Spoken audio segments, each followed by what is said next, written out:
All right, thanks, Meredith. Well, it may be peak holiday shopping time, but today, one JCPenney store will remain closed after firefighters say a blaze destroyed more than $1 million worth of merchandise. The fire happened Saturday night at the department store in Brandon Mall. Fire investigators say it started in the store's north end, but thick clouds of smoke quickly flooded both floors. Crews say the cause appears to be electrical. Some employees were still inside, but they were able to get out safely. No word on when the store will reopen. It was one of the things on our list to go to JCPenney's, and now we can't. But we understand. Yeah. We're not mad. They're mad, losing millions of dollars. And we tried reaching out to company management, but so far we haven't heard back. Fire officials estimate the store will remain closed up until Christmas, largely because of the heavy smell of smoke. 5 after 5 now. This morning, a Lakeland family is mourning just days before Christmas after a 3-car accident killed 2 people.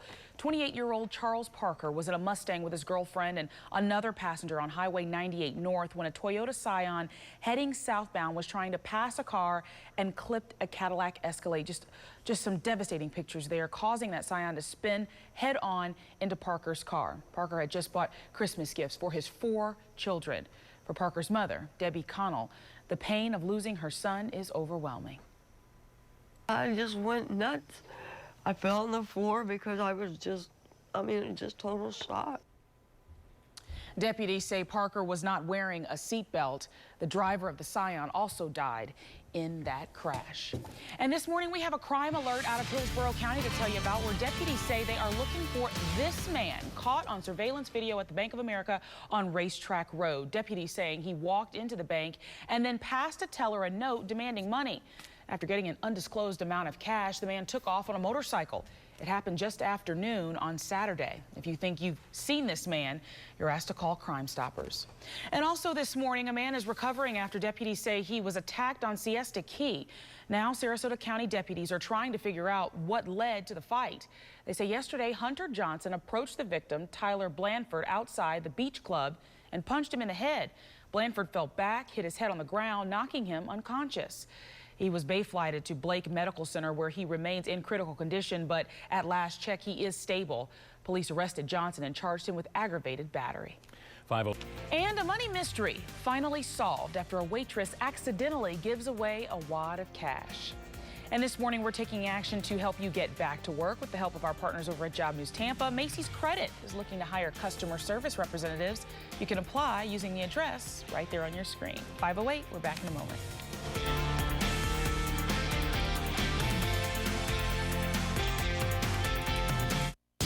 Plus, a major settlement for the victims of a massive meningitis outbreak. And we're just a few short hours away from the start of NASA's second ever Christmas Eve spacewalk. But first, let's get a look at your traffic weather together. Here's Shay Ryan in the Action Weather Center with Florida. This morning, a Sarasota man will be waking up in jail after deputies say he deliberately set off an explosion behind his home. Deputies say Robert Branchfield mixed unknown liquids behind his house on Marlboro Place in Sarasota, causing that explosion. Neighbors, when they heard it, they called 911. Once deputies arrived, they arrested Branchfield. This morning, he's charged with discharging a destructive device. And also this morning, we're waiting to hear what may have caused a fire that tore through a Tampa home.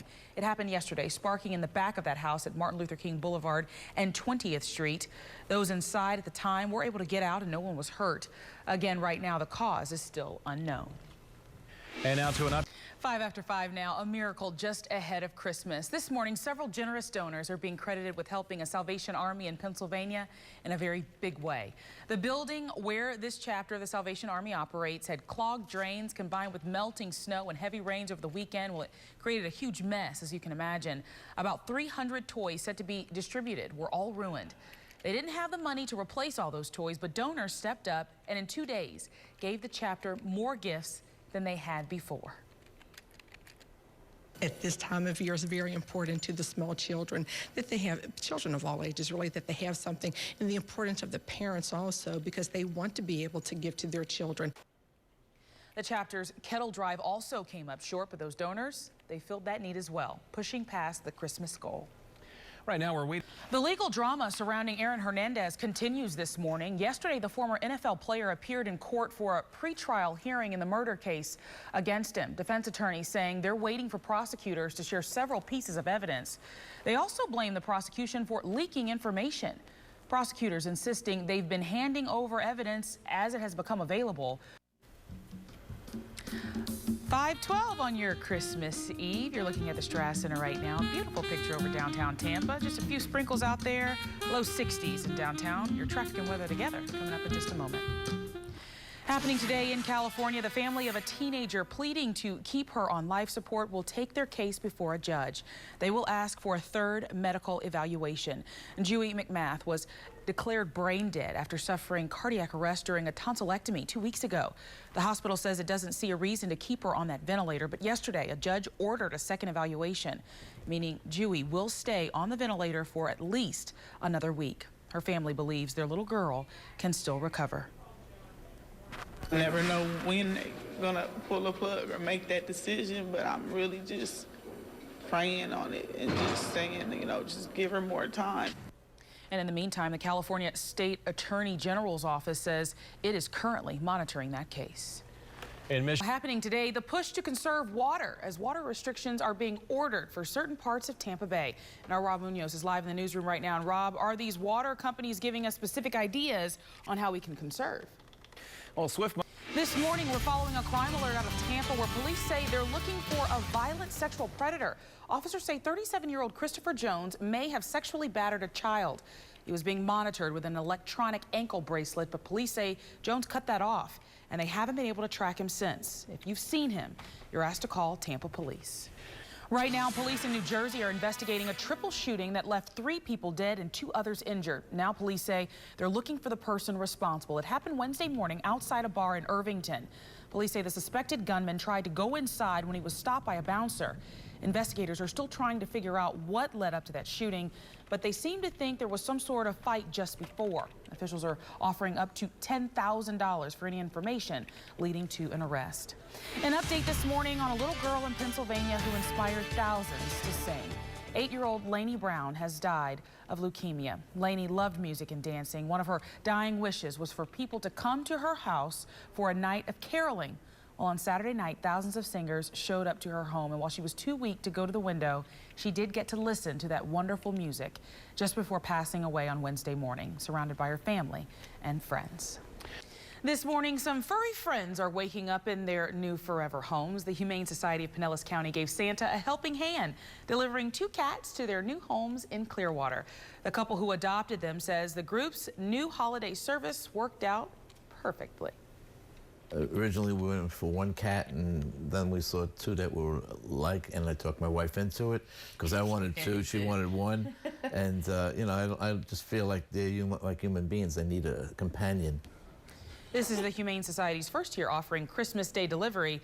It will run you $100 after standard fees, but comes with a collar, food, dishes, toys, and more.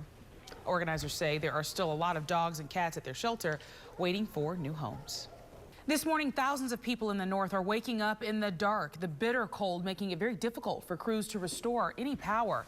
Now, this is video from Clarence Center, New York, where floodwaters could soon be turning to ice.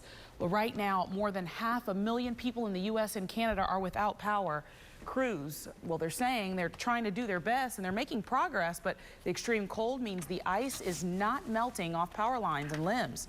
To top it all off, wind gusts of more than 20 miles per hour are threatening to bring down more branches. Just amazing we're seeing pictures like that, but here we're talking about possibly 80 degrees today. Yeah, in spots we will make it to the 80s. Now in downtown Tampa, I think we're going to be a little bit cooler than that. The bottom line is temperatures are much. And a warning from experts, if you plan on making a return today, lots of stores are changing their policies.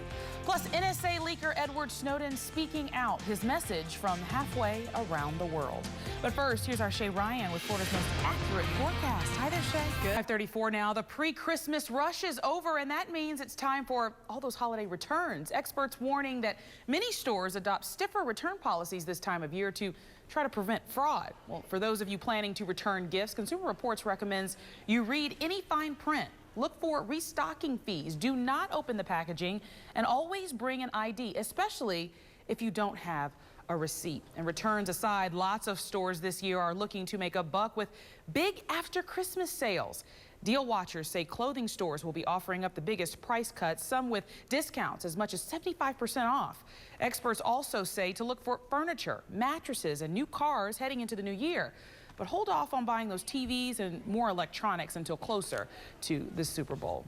All right, we're going to live picture right now from Kohl's in Brandon. They opened up at 5 o'clock this morning, but all we're seeing is 3 cars right now. Our photojournalist Corey Deerdorf out there waiting to see if any people will actually show up for those after Christmas sales.